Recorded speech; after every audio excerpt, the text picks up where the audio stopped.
উমর রাদিয়াল্লাহু তাআলা যদি আজকে দুনিয়াতে থাকতেন, বাংলাদেশের শতকরা 98 জন বক্তার আজীবন জেল হতো। কেউ বাইরে থাকতে পারতো না, সবাই জেলে থাকতো। সম্মানিত দিনী ভাই বোন, ইবাদতের জগতে সবচেয়ে ভিন্ন ধরনের ইবাদত হলো সিয়াম।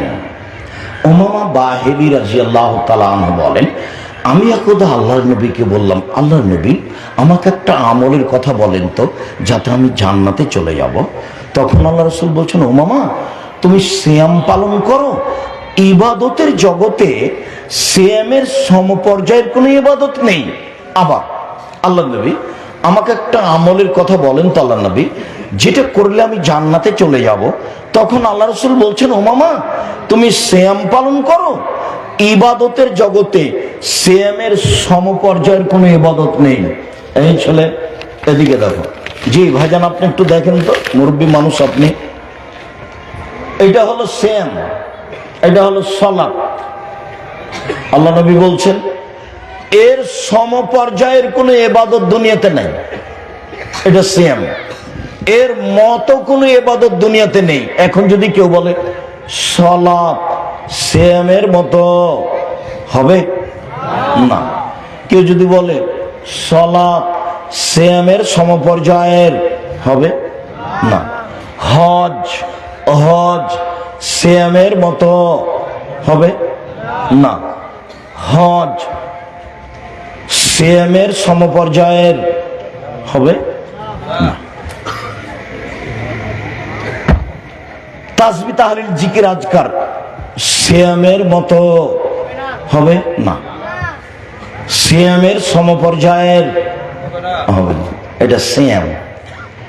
জান্নাতে যখন ঢুকবে তখন 8টা দরজা আছে, সব দরজা থেকে ডাকা হবে, যারা হজ করেছে এই দরজা দিয়ে আসো, যারা দান করেছে এই দরজা দিয়ে আসো। ফেরেশতারা ডাকবেন।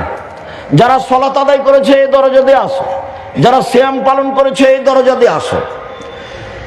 তো যখন সিয়াম পালনকারীর শেষ ব্যক্তি ঢুকে যাবে, তখন এই দরজা বন্ধ হয়ে যাবে, বাকিগুলো খোলা আছে।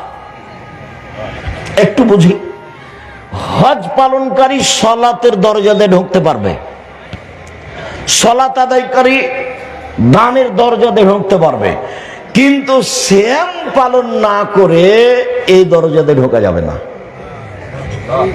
বুঝাতে পারিনি? সিয়াম ভিন্ন ধরনের ইবাদত, কারোর সাথে মিল রাখে না।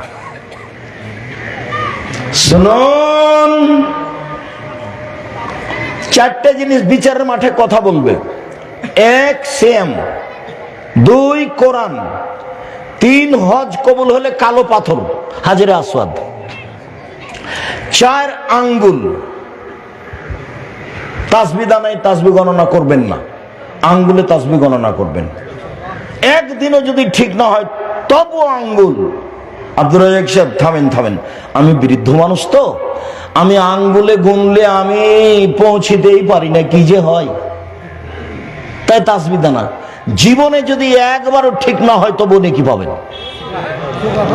আর তাসবিহ দানায় করলে গেছেন খালি মরতে বাকি, তাহলে পরকার হারালছে, জাহান্নাম। তো বিদাত, রাসূলকে অপমান করা হবে। শুনুন, আর একটা জিনিস, এই ছেলে তুমি তার মধ্যে সাবধান। বিচারের মাঠে যখন মানুষ পুলসেরাত বুঝো, জাহান্নামের উপরে রাস্তা রেডি করা হবে, জাহান্নামের উপরে রাস্তা। সবাই যাবে এই পথ দিয়ে, সবাই, নবী রাসূল জনগণ সবাই। তো দ্রুত গতিতে পার হবে। এই সময়তে সহযোগিতা করতে আসবে 2 পাশ থেকে তোমার। একটা আসবে আমানত, যার হাতে কোনোদিন আমানত নষ্ট হয়নি। আর একটা হবে আত্মীয়তার সম্পর্ক। জীবনে দল সংগঠন করিও না, দল সংগঠন করলে আত্মীয়তা কেটে যাবে। 2 ভাই, একজন বিএনপি, একজন আওয়ামী লীগ, একজন আর একজনকে পাইলে একবারে হ্যাঁ। 2টা মেয়ে, জামালপুরের এক ভালো ভদ্র পরিবারের 2টা মেয়ে, খুবই সুন্দরী, ভদ্র, পড়াশোনা করেছে, তো খুবই ভদ্র নম্র। একজন আর একজনকে ছেড়ে থাকতে পারে না। তো কিছুদিন পরে দেখা গেল যে একজনের বিবাহ হয়েছে বিএনপি মানুষের সাথে, আর একজনের বিবাহ হয়েছে আওয়ামী লীগ মানুষের সাথে। 2 বোনে আর কথা বলে না। জীবনে তোমার ভিতরে যে কোনোদিন স্পৃহা না জাগে দল করবে না, খবরদার। 1 মিনিটের জন্য তোমার বিদ্যা তোমার বুদ্ধিকে কবর দিতে এসেছি, নোংরা বিদ্যাকে কবর দিতে সাবধান থাকো। এই ছেলে, হালাল রুজি, বাস দিন মজুরি করে খাবো, দুনিয়া শেষ। দিন মজুরি করে খেতে হবে এই কথা আমি বলিনি, ব্যবসা করে খাবো, চকলেট বিক্রি করে খাবো। জামালপুরের মানুষ এখন জমি জায়গার দাম বেশি, বড় ব্যবসা করব। আমি ব্যবসায়ী তো করতে বলছি সবসময়, আমি শ্বশুরের কাছে টাকা নিতে বলিনি, ওটা নিতে হবে না, ওটা ফেরত দিতে হবে। সম্মানিত দিনী ভাই বোন, চলেন সিয়াম ভিন্ন ধরনের ইবাদত। একদিন কেউ যদি সিয়াম থাকে, জাহান্নাম থেকে 70 বছরের পর দূরে সরে যাবে। একদিন যদি কেউ সিয়াম থাকে, জাহান্নাম থেকে 100 বছরের পর দূরে সরে যাবে।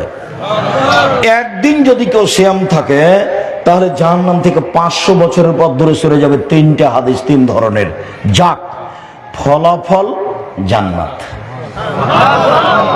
একদিন আল্লাহকে সন্তুষ্ট করার জন্য সিয়াম থাকলে চলেন। সম্মানিত দিনী ভাই বোন, আল্লাহ নবী বলছেন, না সিয়াম জুন্নাহ ওয়া হিসনুন হাসিনুন মিনান নারে।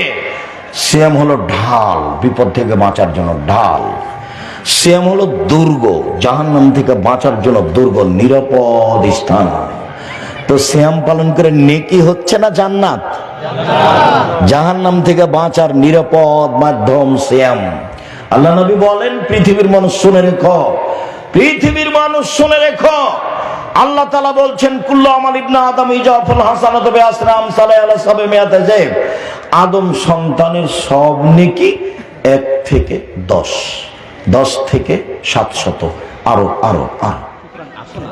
আমরা আমাদের জীবনকে ভালো কাজে ব্যয় করি, আমরা বেশি বেশি করে নেক আমল করি আর খারাপ কাজ থেকে বিরত থাকি।